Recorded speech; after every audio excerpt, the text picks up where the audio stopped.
નમસ્કાર મિત્રો, આજના તાજા સમાચાર. ભાવનગર ધોલેરા રોડ પર અકસ્માતમાં 3ના મોત. ભાલ પંથકમાં ભડભીડ ટોલનાકા નજીક કન્ટેનર પાછળ ઘૂસતા કાર પડીકું વળી, ત્રણેયની લાશોને સરટી હોસ્પિટલ ખસેડાઈ. ભાવનગરમાં સાયબર ફ્રોડ. શિહોરમાં મોબાઈલ અપડેટ કર્યા બાદ યુવકનું બેંક ખાતું થયું સાફ. ઓટીપી વગર ડિજિટલ નોટ. ભાવનગર જિલ્લામાં ડિજિટલ સિક્યોરિટીને લઈને આંખ ઉઘાડનારો એક કિસ્સો પ્રકાશમાં આવ્યો છે. સાયબર માફિયાઓએ સામાન્ય જનતાને લૂંટવા માટે હવે એક નવો અને અત્યંત હાઈટેક કિમિયો અપનાવ્યો છે.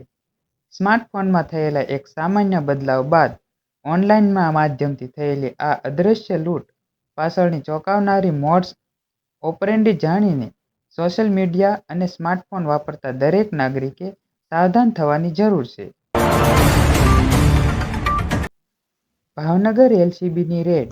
મોતી તળાવમાં ડ્રોનની મદદથી જુગાર પર ત્રાટકી પોલીસ, 6 શખ્સો ઝડપાયા. ભાવનગર શહેરમાં ગુનેગારો સામે પોલીસે આક્રમક અભિયાન શરૂ કર્યું છે.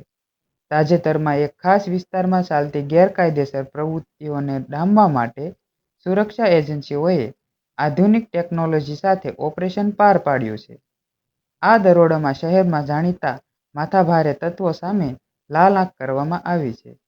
પોલીસની આ ગુપ્ત કાર્યવાહીએ સ્થાનિક અસામાજિક તત્વોમાં મોટો ફફડાટ ફેલાવી દીધો છે. મહુવાની નવી સરકારી હોસ્પિટલમાં સતત બીજા દિવસે પંખો પડ્યો, ભારે અફરાતફરી.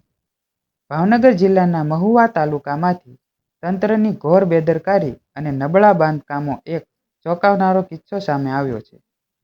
મહુવાની નવી બનેલી સરકારી હોસ્પિટલમાં જાણે પંખા પડવાની સિલસિલો યથાવત હોય તેવું લાગી રહ્યું છે. હજુ ગઈકાલે જ હોસ્પિટલમાં પંખો પડવાની એક ગંભીર ઘટના બની હતી. ત્યાં 24 કલાક પણ વીત્યા નથી અને આજે ફરીથી અન્ય એક વ્યક્તિ પર પંખો પડવાની ઘટના સામે આવી છે. પેટ્રોલ ડીઝલને લઈ ભાવનગર યુનિવર્સિટી દ્વારા લેવાયો મહત્વનો નિર્ણય. કેમ્પસની બહાર રહેતા તમામ સભ્યોએ ઓનલાઈનની માધ્યમથી જ બેઠકમાં જોડાવાનું રહેશે. પીએમ મોદીની પેટ્રોલ ડીઝલ બચાવવાની અપીલ બાદ સરકારના અલગ અલગ વિભાગોમાં અધિકારીઓએ અને કર્મચારીઓએ એ દિશા તરફ પગલાં ભરી રહ્યા છે. ત્યારે ભાવનગર યુનિવર્સિટી દ્વારા એક પહેલ કરવામાં આવી છે, જેમાં પેટ્રોલ ડીઝલની બચતને લઈ યુનિવર્સિટીની કુલપતિએ નવો નિર્ણય લીધો છે.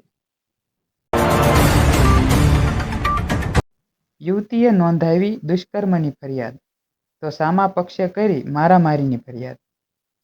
ભાવનગરના એક વિસ્તારમાં લગ્નની લાલચ આપી દુષ્કર્મ ગુજારવા બદલ યુવતીએ એક શખ્સ સામે ફરિયાદ નોંધાવી છે, જેમાં એટ્રોસિટી એક્ટની કલમોનો પણ ઉમેર કરાયો છે.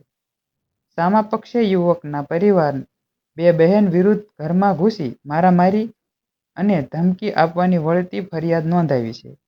નીલમબાગ પોલીસે બંને પક્ષે ગુનો નોંધી કાયદેસરની કાર્યવાહી હાથ ધરી છે.